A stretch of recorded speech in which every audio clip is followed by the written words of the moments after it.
और चलिए इसी के साथ एक और बड़ी खबर का रुख करते हैं। बड़ी जानकारी आप तक पहुंचा रहे हैं तो इस वक्त की ये बड़ी खबर और बड़ी और अहम जानकारी चंडीगढ़ से, जहां पे राम रहीम ने सजा को चुनौती दी है। साध्वी यौन शोषण के मामले में, इसके अलावा छत्रपति मर्डर के मामले में सजा को चुनौती दी गई है। इस मामले में पंजाब हरियाणा हाईकोर्ट में सुनवाई हुई है। शिकायतकर्ता ने इस मामले में स्थगन की मांग की है।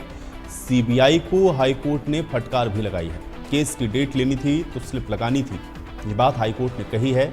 रिकॉर्ड को इंस्पेक्ट करना है, ये सीबीआई ने कहा है। इस मामले में अब 10 दिसंबर को अगली सुनवाई होगी।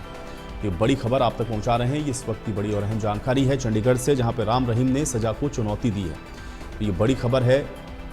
साध्वी यौन शोषण और छत्रपति मर्डर के मामले में सजा को चुनौती दी गई है। तो चंडीगढ़ से ये इस वक्त की बड़ी खबर, राम रहीम ने सजा को चुनौती दी है और साध्वी यौन शोषण और छत्रपति मर्डर के मामले में सजा को चुनौती दी गई।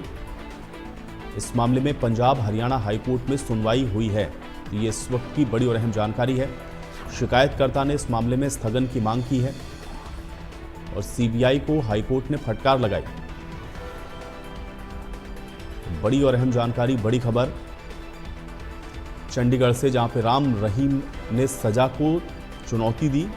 साध्वी यौन शोषण और छत्रपति मर्डर के मामले में सजा को चुनौती दी गई और इस मामले में पंजाब हरियाणा हाईकोर्ट में सुनवाई हुई है, जिसमें पंजाब हरियाणा हाईकोर्ट ने सीबीआई को फटकार भी लगाई है। तो ये बड़ी खबर है। राम रहीम ने सजा को चुनौती दी। इस मामले में सुनवाई पंजाब हरियाणा हाईकोर्ट में हुई। शिकायतकर्ता ने इस मामले में स्थगन की मांग की। सीबीआई को इसके बाद हाईकोर्ट ने फटकार लगाई और केस की डेट लेनी थी तो स्लिप लगानी थी, ये बात हाईकोर्ट ने कही और रिकॉर्ड को इंस्पेक्ट करना है, सीबीआई ने यह बात कही है। और अब इस मामले में अगली सुनवाई 10 दिसंबर को होगी।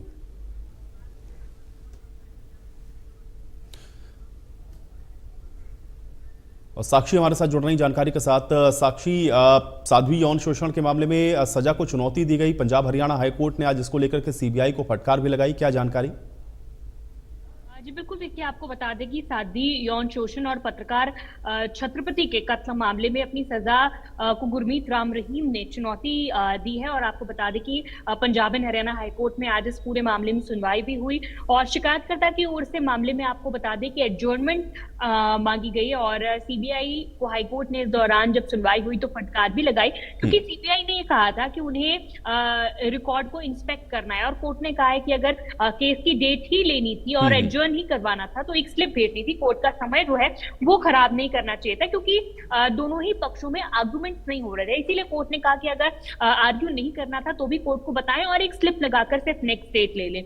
और हाईकोर्ट ने फिलहाल इस पूरे मामले की जो सुनवाई है वो 10 दिसंबर तक के लिए स्थगित कर दिया। आपको बता दें कि छत्रपति के कत्ल मामले में मिली सजा पर पहले सुनवाई होगी और उसके बाद साध्वी यौन शोषण मामले में सुनवाई होगी, क्योंकि दोनों ही मामलों में राम रहीम ने अपनी सजा को चैलेंज किया है। आपको बता दें कि 7 साल पहले पंचकुला कोर्ट से जो ऑर्डर्स हुए थे तब इस सजा को चैलेंज किया गया था, लेकिन कोर्ट ने 7 साल बाद इस मैटर को टेकअप किया। इसी बीच में राम रहीम के द्वारा सुप्रीम कोर्ट का रुख भी किया गया था, लेकिन सुप्रीम कोर्ट से भी कोई राहत राम रहीम को नहीं मिलती हुई नजर आई थी। और उसके बाद पंजाब एंड हरियाणा हाईकोर्ट ने अब इस याचिका को, जिसमें अपनी सजा को राम रहीम ने चुनौती दी है, इसे टेकअप किया है। और कोर्ट ने यह साफ कर दिया है कि पहले छत्रपति जो पत्रकार थे उनके कत्ल के मामले में सुनवाई होगी, उस सजा पर कोर्ट में सुनवाई होगी और उसके बाद फिर साध्वी यौन शोषण वाले मामले को टेकअप किया जाएगा। क्या ये दोनों जो मामले थे, इन दोनों ही मामलों में, जो कि राम रहीम को दोषी माना गया था, उसको सजा है, वो जेल में भी है, दोनों ही मामलों में क्या चैलेंज किया गया और फिर इसलिए कोर्ट ने कहा कि अलग अलग इन मामलों की हियरिंग्स होगी और अगली तारीख 10 तारीख निर्धारित कर दी?